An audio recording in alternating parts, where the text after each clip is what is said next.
გამარჯობა, მოგესალმებით. ეს არის ჩვენი ვიდეო გადაცემები, რომლებსაც რეგულარულად გადმოგცემთ ხოლმე, გავუშვებთ ეთერში, სადაც ვესაუბრებით ბევრ საინტერესო ადამიანს და ამ მოედნის გარშემო ვიწვევ ხოლმე რესპონდენტებს. დღეს ვართ ქუთაისში, ბულვარში, აკაკის ძექვთან, რომელსაც აკაკი წერეთელი თვითონ ქუთაისის პარლამენტს უწოდებდა და ამბობდა, რომ აი აქ უნდა გადაწყდეს მნიშვნელოვანი ამბებიო ქალაქისთვის და ჩვენს შევიკრიბეთ ახლა თავისუფლების მოედნის მაგიდის გარშემო, რომ ვისაუბროთ ქუთაისის და იმერეთის მომავალზე. ჩემი სტუმარია გამორჩეული მოქალაქე ქუთაისის, გამორჩეული პროფესიონალი და ამ ქვეყნის პატრიოტი, ბატონი კონსტანტინე ჭარხალაშვილი, რომელთან ერთადაც ვისაუბრებთ ამაზე, რა ხდება დღეს ქუთაისში და იმერეთში, რა უნდა ხდებოდეს და როგორი უნდა იყოს მომავალი.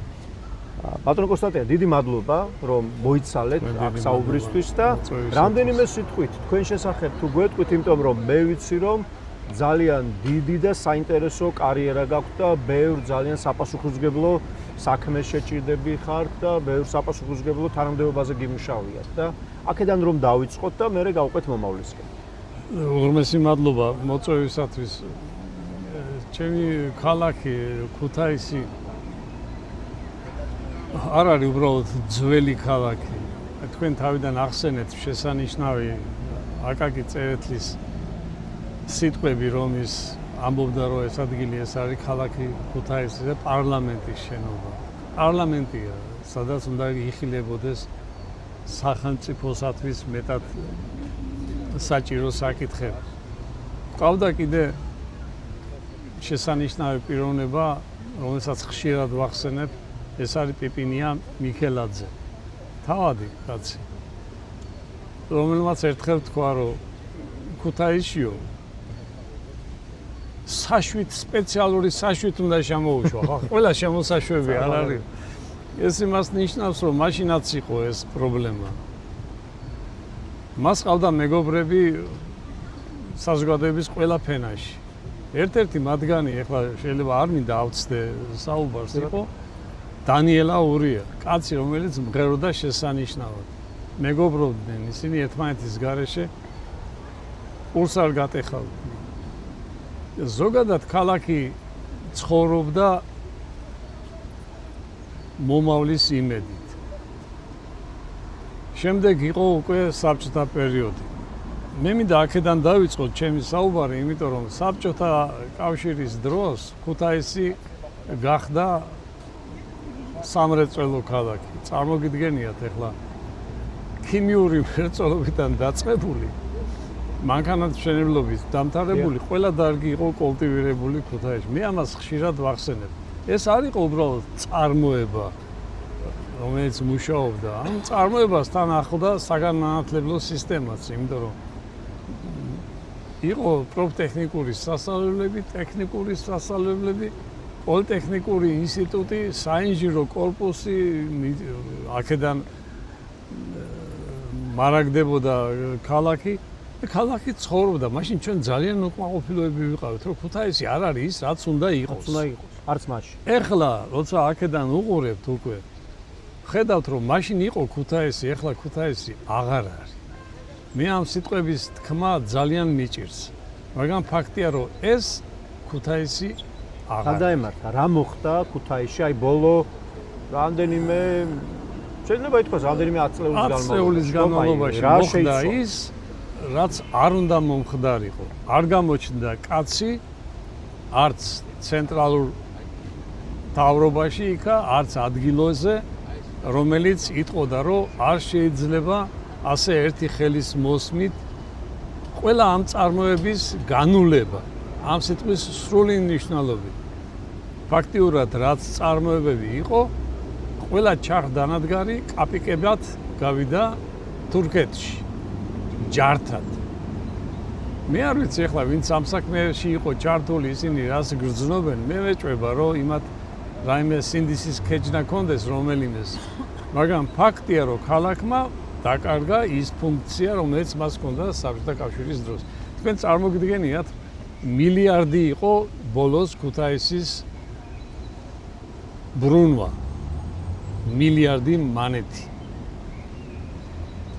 დღეს ჩვენ არც ვიცით რა ვაწარმოებთ ქუთაისში და რა პროდუქცია გამოდის რეალიზებისათვის. სამრეწველოს იქით კიდევ ძალიან სამრეწველოს მნიშვნელოვანი იქით. კულტურული და საზოგადოებრივი ფუნქცია. ძალიან იცით რაშია საქმე. მე ჩემი მუშაობა და ჩემი ზოგადად ბიოგრაფია ძალიან მჭიდროდ არის დაკავშირებული კულტურასთან. ძალიან მჭიდროდ არის დაკავშირებული სპორტთან, განსაკუთრებით ტურიზმთან ბოლო წლების განმავლობაში. და ძალიან კარგად მახსოვს და ვიცი როგორ დავიწყეთ ჩვენ ტურიზმში მუშაობა. სასტუმრო არ იყო ქუთაისში, საერთოდ სიტყვა. მახსოვს სასტუმრო არ იყო. ძალიან ფული იყო რაღაც. თვითონ ქუჩაზე 8-9-10 სასტუმრო შეგიძლიათ ნახოთ. მაგრამ აქ უკვე მეორე საკითხია. ყველაფერს ამას ჭირდება სერიოზული მენეჯმენტი.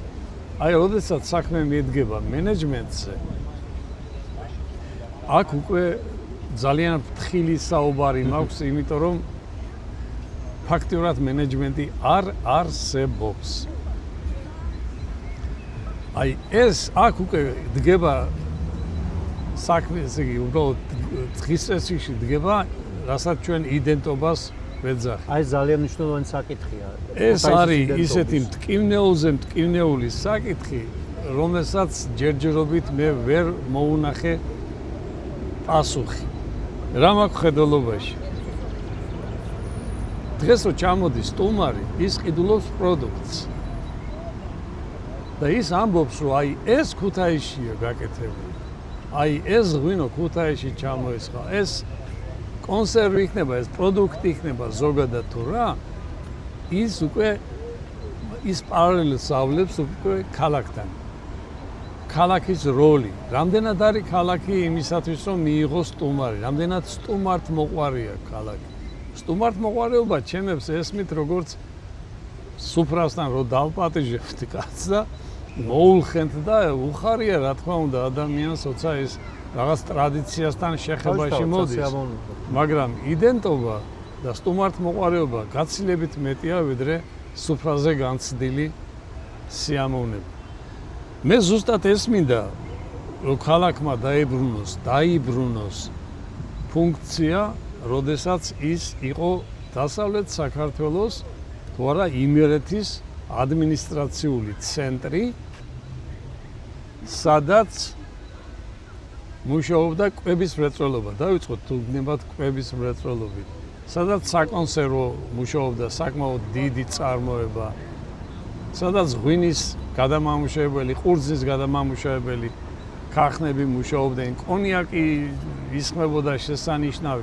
ესე იგი იყო ის პროდუქტი, რომელსაც დღეს უკვე ვეღარ ნახავთ. შეიძლება ჩაგეკითხოთ, მაგრამ ძალიან საინტერესო თემა არის. ეს პოტენციალი ხომ არსად არ წასულა. ეს ისევ აქ არის. ეს შესაძლებლობები იქნება ტრადიციული მეღვინეობის, იმერული აზიჯიშები, ვიცი, ყველა შესაძლებლობა ისევ აქ არის, ასად არ გამქრალა. რა უშლის ამას ხელს? ერთი ახსენეთ თქვენ კომპეტენცია, ხო? მაგრამ მხოლოდ ეს არის პრობლემა. აი მე ძალიან ხშირად მეფიქრება, რომ უბრალოდ დიდი ხანია ამ მხარის, ამ ქალაქის სათავეში არ ყოფილან ადამიანები, რომლებსაც აქვს საქმის კეთების ჟინი. რომ აი მე ამისგან გავაკეთებ. აი ეს აღმაფრენა დიდი ხანია არ მინახავს, რომ ვიღაცას ეთქვას, რომ მე ამისგან გავაკეთებ აი ამას. ახალ გაზაფხულს, არ ვიცი რაღაცას. შესანიშნავია. შემისწორეთ თუ ასე არის. არა, არ შეგისწორებთ, ვერ შეგისწორებთ, იმიტომ რომ აბსოლუტურად სწორს ამბობთ. საქმე რაშია, იცით? როდესაც რაიმეს გაკეთებას ვაპირებდით, დგებოდა გეგმა. ეს გეგმა გადიოდა 9 პრიზმაში და იღებდა უკვე სახეს, რომელიც უნდა შესრულებული. ქალაქს, რომელსაც არ აქვს გეგმა, როგორ განავითაროს ეკონომიკა, ან არ აქვს გეგმა, როგორ უნდა დაითვალოს ის, რასაც აკეთებს. ქალაქი ამ შემთხვევაში ვერ იქნება მენეჯმენტი ამ დარგებში. რისი თქმა მინდა და რა მაქვს ხედველობაში. წარმოედგინეთ, მე მუშაობ ტურიზმში. და დღეს არავინ არ იცის, რამდენი კაცია ამ წუთში ქალაქში, ან რამდენი იყო გასულ თვეს. რა მოიხმარა ამ ადამიანმა, რამდენი დახარჯა, ესე იგი ყველაფერი ის, რითაც უნდა მერე მოხდეს მართვა ამ დარგის. რატო ასე? იმიტომ რომ არ ვფიქრობთ ამ თემაზე.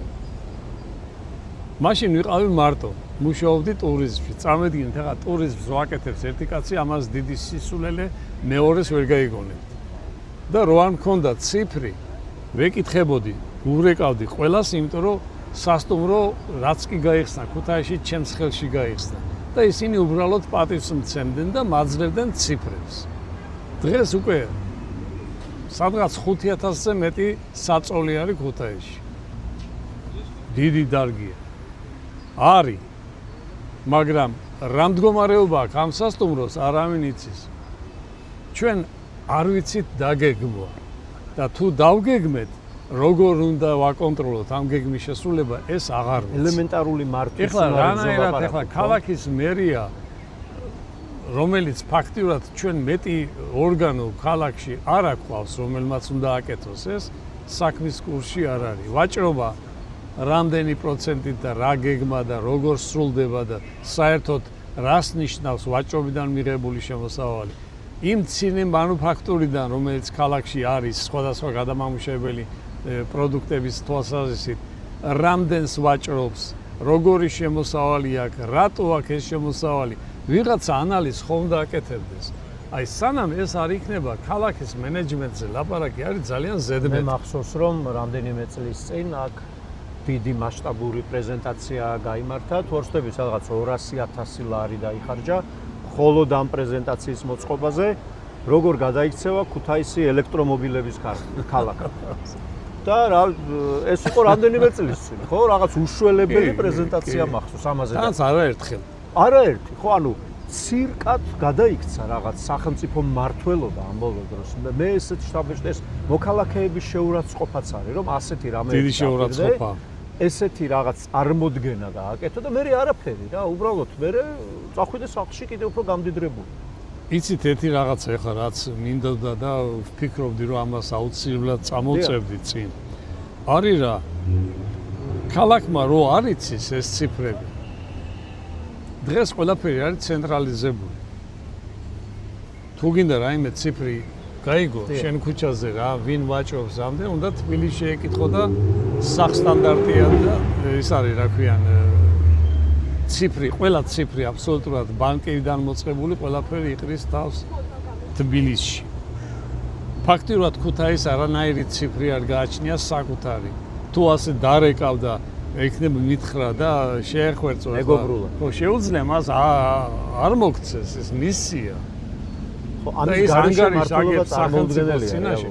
და თუ ქალაქმა არ იცის რას აკეთებს და რა შედეგი აქვს ის ხვალ ვერაფერს ვერ დაგეგმავს, ელემენტარულად ვერ დაგეგმავს.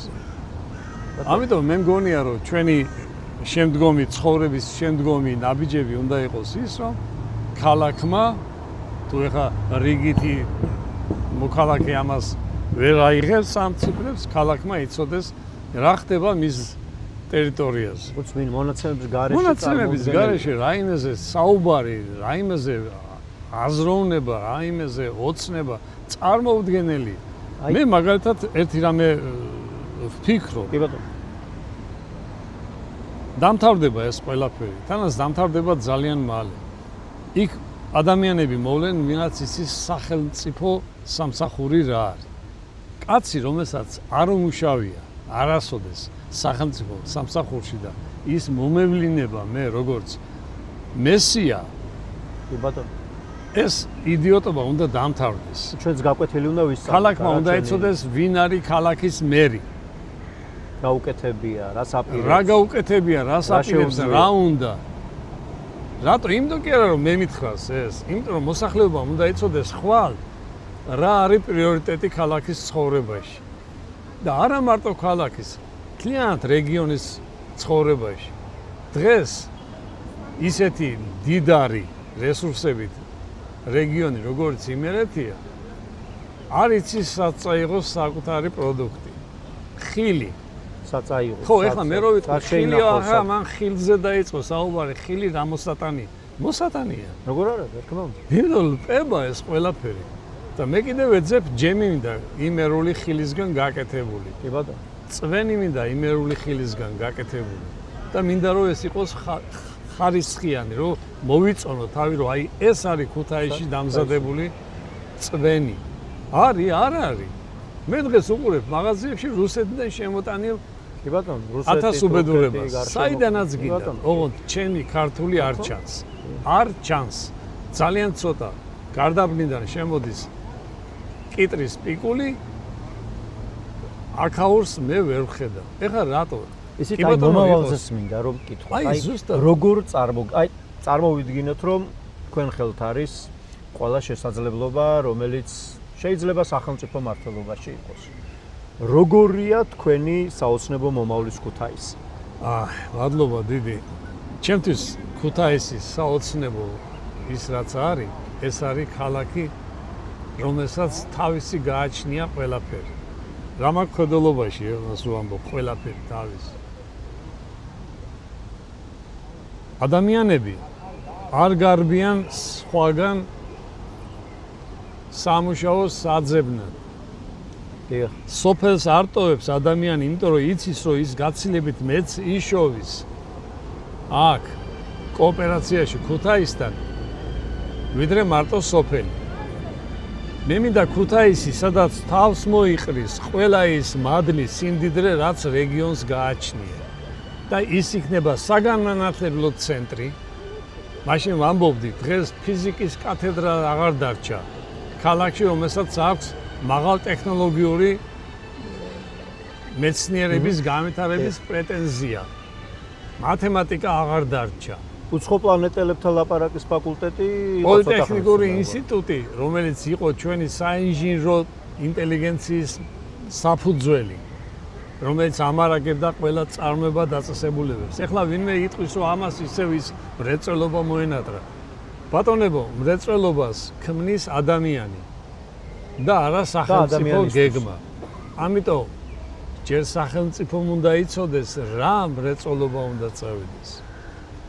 და მე გამოჩნდება, ეხლა თქვენ რო ბრძანეთ მანქანების, ელექტრომანქანების. კი ბატონო, გააკეთებ ამას. ჩამოიტან ნაწილებს ააწყობ. ქუთაისში იყო ესეთი მცდელობა ერთხელ. მერე აი ეს სიტყვა მერე აი რომელიც მტანჯავს მე. და დღეს ქუთაისში თქვენ ვერ ნახავთ ვერცეთ ფურცელს, რომელზედაც დატანილი იქნება ხვალ ქუთაისმა რა უნდა გააკეთოს. თუმცა რაღაც ფორმალურ დოკუმენტებს ალბათ ამ შენობაში ქუთაისში ისეთი, რომელიც გამოარჩევს მას სხვა ქალაქებიდან. მე ახლა გითხრათ, აი მე ჩემი ოცნებები მაქვს, რომელიც რეალურია. ქალაქის გეოგრაფიული მდგომარეობა მაძლევს მე საშუალებას ვიფიქრო იმაზე, რომ ქალაქი ქუთაისი გახდეს საგანმოფენო ცენტრი. რატო? იმიტომ რომ ბათუმი აგერ, ფოთი აგერ, ახლოს არის ყველაფერი, ზღვა ახლოს, ყველაფერი, რკინიგზა, ტრანსპორტი. აი აქ უნდა მუშაობდეს ის საგანმოფენო ცენტრი, რომელიც თბილისში ვერ გაიმართება. აქ ამის საშუალება არის. სადაც ყველანაირი ტექნიკა მოიყრის თავს. ეს ტექნიკა არ არის მარტო ადამიანი მივიდა და ნახა იქ რაღაც მანქანა და ან მანქანების ისწავლის, ხო? როგორ შეიძლება ისწავლის რა არის ეს, როგორ არის? ჩემი ახალგაზრდობა ისე წავიდა, რომ ჩვენ ფაქტიურად მანქანა რა არის? სუბუქი მანქანა არ გვინახია. და ნერწს ყლაპავდით, როდესაც სურათებს ვნახავდით სადმე ამერიკული მანქანების. დღეს აღარ არის ეს პრობლემა. ბავშვები ამას უყურებენ. მაგრამ ჩემთვის პრობლემაა ის დაკარგული წლები, რომელმაც ჩემი საზოგადოება ჩამოტოვა. ერთი 100 წელი დაიკარგა ნამდვილად, კი. ძალიან ბევრი წელი. ეხლაც იკარგება წლები. აი, ამასთან დაკავშირებით მინდა კითხო. ეს ძალიან ტრაგიკული ვითარებაა რეალურად შექმნილი და შეიძლება არ იყოს სასიამოვნო მოსასმენი, მაგრამ უნდა ვთქვათ, რა არის რეალობა. ხო, რეალობა არის ის, რომ ქუთაისი იყო სამრეწველო, საზოგადოებრივი, პოლიტიკური, კულტურული, საშემოქმედო, სახელოვნებო ცენტრი ქვეყნის, ხო? და დღეს რეალურად სამწუხაროდ გადაიქცა ემიგრაციის ცენტრად. იმიტომ რომ ყველაზე მეტი ადამიანი ქუთაისიდან ტოვებს სამშობლოს, იმისთვის რომ აი მძიმე შრომით არჩინოს საკუთარი ოჯახები. ოჯახები იყოფა, მცილდებიან წლებით, მშობლები, შვილები. აი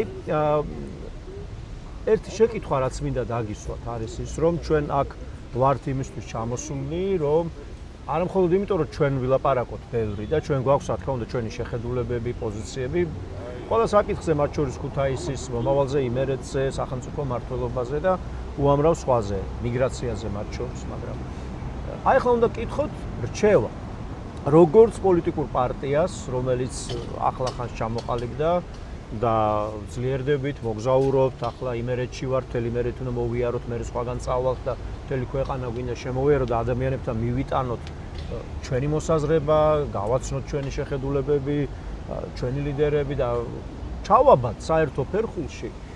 თქვენ დიდი ხნის განმავლობაში მონაწილეობდით და თვალსადევნებდით პოლიტიკურ და საზოგადოების ცხოვრებას. რა არის თქვენი სამი მთავარი რჩევა თავისუფლების მოედნისთვის?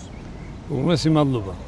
ნებისმიერი პარტია იქნება თუ ის პიროვნება, რომელიც დღევანდელ მდგომარეობას და ზოგადად სიტუაციას მიუდგება კრიტიკულად, ჩემი უსაყვარლესი ხალხი იქნება და არიან. კრიტიკულად, მე კრიტიკანობას არ ვამბობ. ადამიანი, რომელსაც შეუძლია შეაფასოს არსებული მდგომარეობა, მიუდგეს მას კრიტიკულად და დასახოს გზა, მიზეზი კი არ ეძებოს, ამის გაკეთება არ შეიძლება. არამედ გზა მოძებნოს, როგორ გადაწყვიტოს ეს საკითხი. არის ჩემი უახლოესი მეგობარი. ამდენად ვისთანაც კი ვიყავი, რაც მომწონდა პირველ რიგში იყო ეს, რომ კრიტიკულად უდგებოდნენ ამა თუ იმ საკითხს. ეხლა ის, რაც თქვენ ბრძანებთ. დედაჩემის და მამაჩემის თაობა იყო ჩაბმული ეგრეთ წოდებულ მუშფაკები იყო, ესე მუშური ფაკულტეტები, სადაც ასწავლიდნენ წერა-კითხვას, მოსახლეობას. აი, ასეთივე წერა-კითხვის გამავრცელებელი საზოგადოებები უნდა ჩამოყალიბდეს და ეს თქვენ უნდა იკისროთ. პოლიტიკური სამოქალაქო განათლება ჩვენ ვართ ყელამდე ნაგავში და ეს გახდა ყოველდღიური. ადამიანები აღარ აზროვნებენ, არ უნდათ აზროვნება ის სიტყვის, ის სათავეში რო არის და ის ასა სიტყვის მე იმას გავაკეთებ მეც.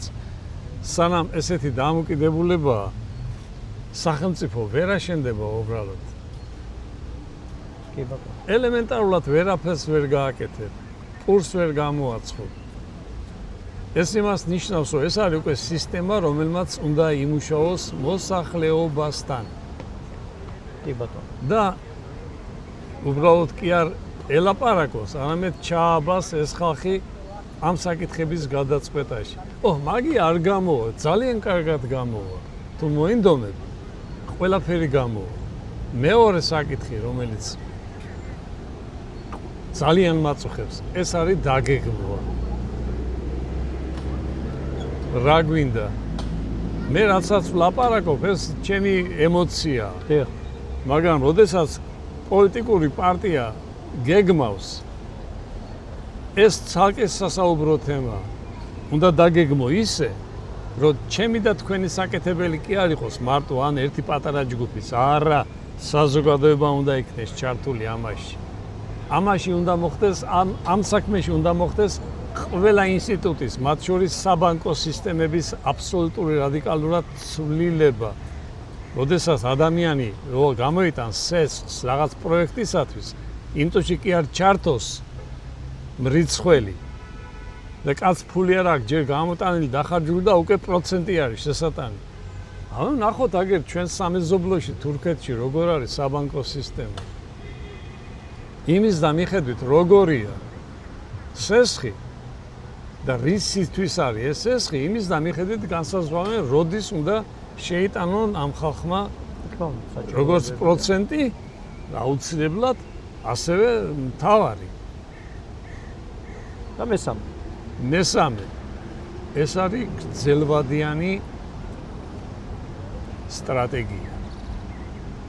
გრძელვადიანი სტრატეგია აქ მიაჩნიათ, რომ მაგი როდის იქნება კოდე. მესამე ამდენი აწლეულია. აწლეულია, რომელია ჩემ თვალწინ მოხდა ეს ყველაფერი. მაგი როდის იქნება კოდე, როდის იქნება კი არა. უნდა იყოს. ამიტომ უნდა კეთილი ინებო. თავი ახალო ქვას გააკეთო, იანგარიშო და დაიყვანო დაასაქონლო, აი ეს სიტყვა არ მომწონს მაინც დაასაქონლო, ესე იგი როდის იქნება შედეგი. და მე კიდევ ბრუნდები უკან. აი ამ საქმეში ადამიანებს უნდა გაუჩინოს საქმე. არ შეიძლება სოფელში კაცი იждდეს და დილას იწყებს თუთუნის მოწევით და ამთავრებდეს თუთუნის მოწევით. საქმეა საკეთებელი, თანაც როგორი საქმე, იცით, შენ ვენახს უვლი ღმერთმა 100 წელი. შენ ვენახთან ერთად და სიმიც თოხნი. შენ უნდა იცოდე, რომ მთელი დღის ნათოხარი შენ ოჯახს კი არა, ქვეყანას დაუბრუნდება 100-ად. საიდან მოდის ეს? აი აქედან მოდის ეს ყველაფერი, როდესაც შენ ეუბნები, რომ მე მჭირდება ამდენი ასეული ტონა სიმინდი. მე ამ სიმინდს ამდენ ყურძენს ვიბარებ ამ ფასში. მე ეს მჭირდება 3 წელიწადში, 2 წელიწადში, 1 წელიწადში. მაგრამ იმ კაცმა უნდა იცოდეს, რომ ის რო ჩაგაბარებს სიმინდს, ან ხილს, ან რაღაცას, ეს არ იქნება ერთჯერადი შპრიცი. არამედ ეს იქნება გრძელვადიანი სტრატეგია. მომავლის დაგეგმვა უნდა შეეძლოს. ამას მე მოდის ყველაზე მთავარი, რაც თქვენ შესანიშნავად იცით, ეს არის მარკეტინგი. აი მოიწია ამ კაცმა ასეულობით ტონას სიმინდი. სად მიგაქ მე ეს? ხო?